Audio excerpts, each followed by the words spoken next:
მოგესალმებით, მე ვარ ანი გერლიანი, მე-10 პირველი კლასის მოსწავლე.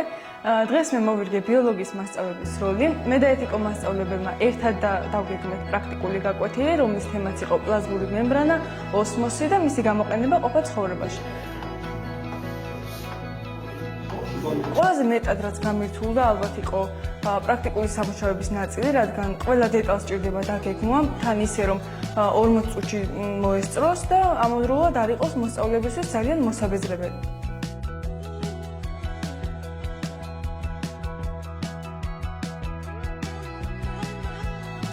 ხელმეორედ რომ მოატარებდი გაკვეთილს, დიდი ალბათობით მიდგომას არ შეუცვლიდი, რადგან ყველა აქტივობა, რაც მქონდა დაგეგმილი, ჩემი აზრით იდეალურად შესრულდა. თუმცა რა გამიჭირდა? ალბათ ყველაზე მეტად მაინც გამირთულდა კლასის მართვა და დროის მენეჯმენტი, რადგან მქონდა კიდევ დაგეგმილი ისეთი აქტივობები, რომლებიც კლასში მინდოდა რომ იდეალურად მომესწრო 40 წუთის განმავლობაში, თუმცა ეს სამწუხაროდ ვერ მოხერხდა.